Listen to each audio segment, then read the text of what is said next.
Beberapa tahun lalu ada orang tua murid ya dari Asia yang marah karena anaknya sudah 5 tahun belum bisa calistung, membaca, menulis, dan berhitung. Assalamualaikum warahmatullahi wabarakatuh. Bertemu dengan saya Heru Siswanto dalam program Tips and Tweet, program terbaru dari Husnayan TV, membahas tips berkaitan dengan pendidikan, lifestyle yang diambil dari tweet yang ada di Twitter ya. Kita banyak mengambil pelajaran dari postingan-postingan para tokoh, para ahli, para expert di berbagai macam bidang melalui platform Twitter, dan kali ini kita akan membahas tentang dunia pendidikan yang menurut saya sangat menarik untuk kita bahas pada kesempatan Tips and Tweet perdana kita. Dalam kesempatan kali ini saya hanya mengutip tweet-tweet yang ada di postingan para expert di bidangnya masing-masing, dalam hal ini di dunia pendidikan. Kali ini kita akan membahas tweet dari seorang edukator, yaitu tweet dari Ruswandi Y. Carlson. Nah, ini menarik sekali, saya tiba-tiba muncul di timeline saya, sehingga sepertinya perlu kita bahas nih ya. Sepertinya beliau ini seorang pendidik yang lama tinggal di negara Skandinavia. Di sini disebutnya Norwegia. Jadi beliau menyebutkan beberapa tahun lalu ada orang tua murid ya dari Asia yang marah karena anaknya sudah 5 tahun belum bisa calistung, membaca, menulis, dan berhitung. Kemudian diajak diskusi bahwa pendidikan 5 tahun pertama fokus ya di Norwegia itu memfokuskan social skills, bukan memfokuskan calistung ya. Beda dengan anak-anak di Indonesia, di mana TK itu sudah diwajibkan bisa baca, sehingga pada saat masuk SD itu ya secara tidak langsung ya seperti ada kewajiban, syarat masuknya harus bisa baca gitu ya. Ini tidak terjadi di negara Skandinavia yang termasuk negara yang pendidikannya menjadi sebuah sampel pendidikan yang baik gitu ya. Ya, ini di antara social skill yang dipelajari, di antaranya adalah berkaitan dengan antri, kemudian mencintai diri sendiri, kemudian anti kekerasan, empati, tidak suka menyalahkan orang, berani berpendapat, menerima perbedaan, menghargai privasi, mudah memaafkan. Nah, ini merupakan pondasi ya di saat mereka masuk di usia awal-awal sekolah ya, karena akan menjadi bekal mereka untuk menghadapi kehidupan yang sebenarnya di masyarakat. Nah, kemudian beliau menjelaskan kembali bahwa calistung itu akan diajarkan saat masuk SD gitu. Kalau di TK belum diwajibkan, dan tidak ada hukuman jika belum menguasai di tahun pertama. Bahkan di sana ada tim khusus, yaitu disebut PPT, pedagogis, psikologis, dan CNST. Ya, ini ya, tim khusus untuk menangani kemampuan siswa dalam hal calistung, mengeja, dan seterusnya. Bahkan khusus membantu juga siswa-siswa yang mengalami diseleksia. Orang tua tersebut saat dijelaskan belum bisa menerima kebijakan yang ada di sana dan sempat memaksa ketemu kepala sekolah. Kemudian bicara dengan kepala sekolah, ternyata jawaban yang diterima masih sama. Dijelaskan walau pindah ke TK dimanapun seluruh Norwegia, pola pendidikan yang ada di sana itu tidak mengutamakan calistung ya. tidak mengutamakan calistung. Sekali lagi, tidak mengutamakan calistung. Itu berbeda sekali dengan yang kondisi di sini. Akhirnya karena dijelaskan di semua TK manapun di sana tidak akan menemukan TK diajarin calistung, ya akhirnya orang tuanya pun mengerti. Dan ditambahkan oleh Mas Ruswandi di sini bahwa proses calistung itu jangan dalam keadaan penuh tekanan, ya, atau belajar apapun, ya, jangan dalam keadaan penuh tekanan, ya. Harus mengenali potensi anak, fokus ke kelebihannya, jangan suka membandingkan, kemudian memberikan waktu untuk belajar, menghargai pilihan-pilihan positif dalam hidup mereka, ya. Jadi ini yang menjadi sebuah kebijakan di negara Norwegia. Kemudian dari tweet yang diungkapkan Mas Ruswandi ini, ya, pada akhirnya banyak yang berkomentar nih. Nah, di sini banyak sekali komentar-komentar tentang sharing yang disampaikan oleh Mas Ruswandi ini. Di antaranya, kita akan lihat komentar-komentar dari para netizen yang mengalami kondisi yang berbeda, ya. Tidak sama kondisi negeri kita dengan kondisi di negara Skandinavia. Nah, kita lihat, ya, di sini ya ada komentar dari Ambar Wuria. Di Indonesia sebenarnya anak TK nggak wajib diajarkan calistung, gitu ya. Nggak wajib. Tapi problemnya pas SD langsung dikasih pelajaran reading yang lumayan panjang ya untuk ukuran usia-usia baru masuk gitu ya, kelas 1. Jadi materi SD dan TK itu jadi nggak nyambung gitu ya. Aku ketemu SD swasta yang nggak mewajibkan SD bisa calistung, dan itu hitungannya ya bisa dibilang sangat sedikit ya. SD yang tidak mewajibkan siswanya syarat masuknya bisa calistung gitu. Jadi ini problem yang ada di negeri kita seperti itu ya. Bahkan ada, menarik nih ya, ketika di sini ada komentar berkaitan dengan, nah ini dia nih, dari akun bernama Petit ya. Keponakanku 16 bulan itu sudah bisa berhitung 1 sampai 10. 16 bulan. Sudah diajarkan berhitung 1 sampai 10. Bahkan udah cerewet, ngomongnya udah cerewet, banyak kosakata. Aktif bermain tapi gampang bosenan. Terus kalau marah suka self harm ya, suka melukai dirinya sendiri ya, gigit kakinya sendiri, pukul-pukul, benturin kepalanya ke dinding ya. Jadi ini ada apa namanya, pertanyaan nih, menurut Mas ini gimana ya, perlu nggak sih anak ini dibawa ke psikolog? Apa ada kaitannya gitu?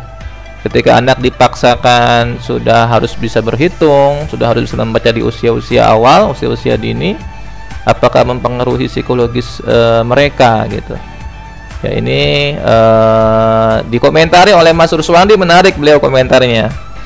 Nah, beliau memulai dari kondisi orang tuanya, orang tua dari keponakannya gimana saat orang tuanya melihat ponakannya marah-marah, reaksinya apa, terus apa yang dilakukan orang tuanya selama ini untuk menghindari hal-hal yang bisa memicu kemarahan keponakan, dan berapa orang yang tinggal, dan bagaimana keseragaman parenting dalam satu rumah itu. Jadi kembali lagi ke orang tua. Jadi memang tidak bisa di generalisir ya, kalau anak-anak yang usia-usia dini sudah diajarkan calistung akan otomatis jadi anak yang emosinya tidak terkendali ya, psikologinya terganggu ya, tidak otomatis seperti itu. Ini ada juga komentar menarik nih ya dari seorang ibu, Arlin Wulandari. Senangnya nih, anakku waktu masuk TK diwajibkan ikut tes membaca. Suamiku ngamuk ketika diwajibkan tes membaca. Dia nggak setuju nih ya, Mbak Arlin ini nggak setuju kalau anak TK tes membaca ya. Akhirnya masuk TK yang kerjaannya main aja. dan lagi nyari SD yang nggak wajib bisa baca, tapi susah di Indonesia. Jadi memang di Indonesia ini ya karena seperti apa ya, sudah menjadi budaya ya, SD itu mesti bisa baca gitu. Ketika apalagi sekolah-sekolah swasta yang TK swasta yang tidak bisa menekankan anak-anak muridnya itu bisa membaca, menulis, menghitung, bisa jadi orang tua tidak mau memasukkan anaknya ke sekolah-sekolah tersebut gitu, karena dalam pikiran mereka TK itu persiapan masuk SD gitu. TK itu persiapan masuk SD, di mana SD sebagian disyaratkan untuk bisa baca, maka mau nggak mau ya pas TK sudah diajarkan dan dipaksakan membaca, menulis, dan menghitung begitu. Ya, ini ada juga komentar menarik menurut saya nih dari Ferdi Riva ya. Ya, nemu emak-emak yang membanding-bandingkan anaknya dengan anak gue katanya. Loh, kok anak kamu belum lancar nulis sih? Anak saya bla bla bla bla bla bla loh. Anak saya itu sekolahnya kerjasama dengan Singapura. Kok mau anaknya sekolah di situ sih katanya gitu ya. Jadi kejadian seperti ini ya saya pikir ya sering ditemukan ya di tengah-tengah pergaulan para orang tua ya. Para orang tua suka membanding-bandingkan anaknya gitu, sehingga ketika diberitakan belum bisa nulis, belum bisa baca, ya orang tua yang termakan omongan langsung merasa shock, khawatir, waduh ketinggalan jauh gitu ya. Padahal di sini banyak sekali fakta-fakta nih dari para netizen juga memberikan testimoni gitu ya. Anakku TK besar mau SD, ini dari Mbak Aninda ya. Anakku TK besar mau SD, baca tulis masih belum lancar. Terus dibandingin sama anaknya temen yang waktu umur 4 tahun udah bisa baca koran. Umur 4 tahun udah bisa baca koran. Ya, dipikir gedenya bakal akselerasi atau jenius ya. Ternyata biasa aja gitu ya.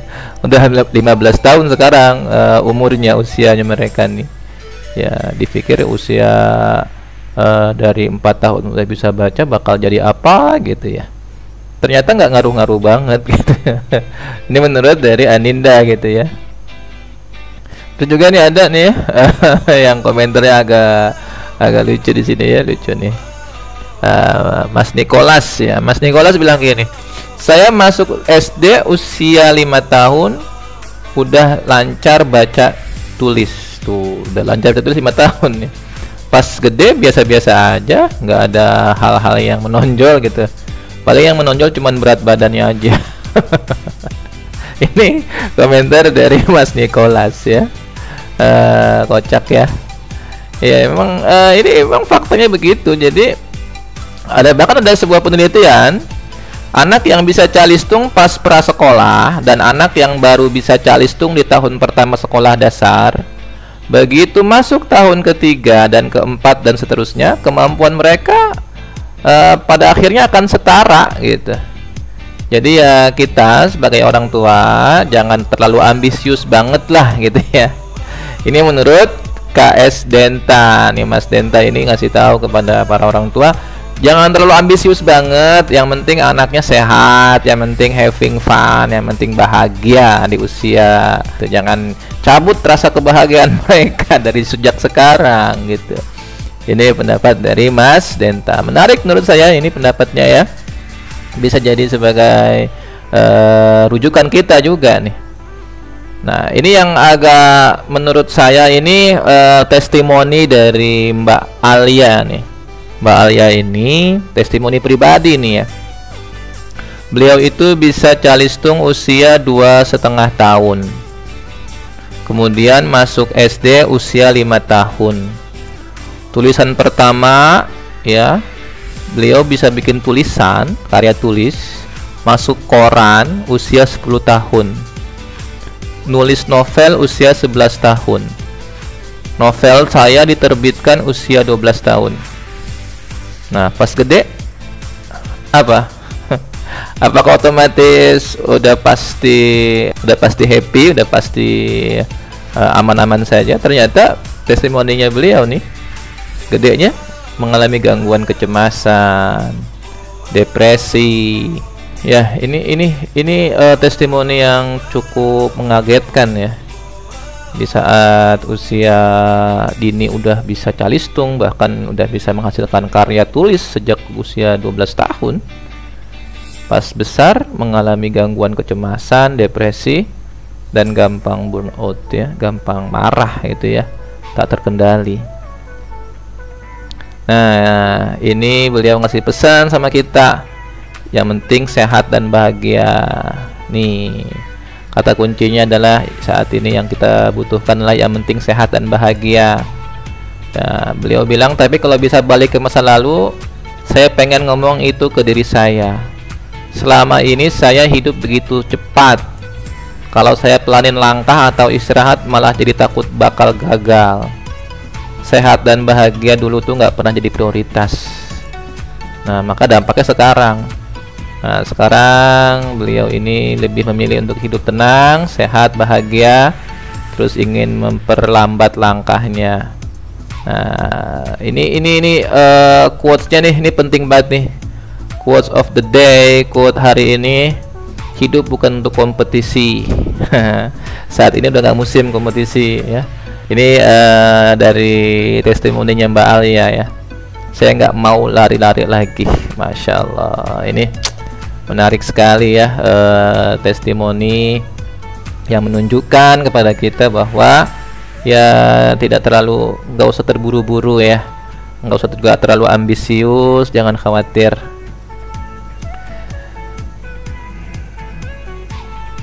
Nah, ini ada juga yang bertanya, Mas, emang beneran sama sekali nggak diajarin gitu selama TK itu calistung? Atau pas tahun terakhir mulai diajarin seperti membaca yang basic-basic gitu ya, kenal-kenal angka saja gitu ya, sebatas basic saja. Ternyata dijelaskan oleh Mas Ruswandi di sini, untuk angka dan huruf tetap diajarkan, tapi fokusnya bukan ke sana, cuma dikenalkan saja. Intinya di usia-usia TK mereka lebih diajarkan untuk mencintai buku dan merawat buku, bukan untuk membaca ya. Yang penting akrab dulu dengan buku, dengan gambar-gambarnya, dengan warna-warnanya gitu ya. Mengenal angka lewat mainan, untuk dengan game, kompetisi gitu ya. Tapi kalau misalkan kalah tetap disupport, nggak boleh ada unsur bully sama sekali. Jadi tetap having fun mereka. Nah, ini juga ada juga nih komentar menarik nih yang berkaitan dengan membaca Quran di usia-usia dini seperti apa. Ini ada si Ucu 3 tahun masuk kelompok bermain. Tapi di sana sih basicnya emang menghafal Quran. Anaknya bosan. Mungkin Ucu nggak cocok sama metodenya, duduk menghafal, diem gitu aja, mainnya nggak ada. Kelasnya digabung dengan umur yang 5-6 tahun. Dia minta berhenti dan nggak mau sekolah lagi. Ini dikomentari sama masnya ya, di sini disebutin. Ternyata di Norwegia, murid-murid muslim itu mulai membaca Al-Quran saat umur 5 tahun. 5 tahun sudah diajarkan baca Quran, tapi orang tua mereka nggak pernah memaksa. Jadi fokus mereka itu ke message ya, pesan-pesan dalam Quran. Ya, sehingga anak-anaknya tidak hanya menghafal tapi juga mengerti maknanya. Jadi tergantung situasi dan kondisi. Pada intinya di usia-usia dini anak-anak TK itu kita tidak terlalu boleh memaksakan mereka itu bisa membaca, menulis. Kadang-kadang orang tua itu ketika anaknya sudah masuk usia 6 tahun, sedikit lagi mau masuk SD, ada rasa kekhawatiran gitu ya. Aduh, anakku belum bisa baca, belum bisa nulis begitu ya. Nanti gimana, ketinggalan di kelasnya, ketinggalan di SD-nya ya.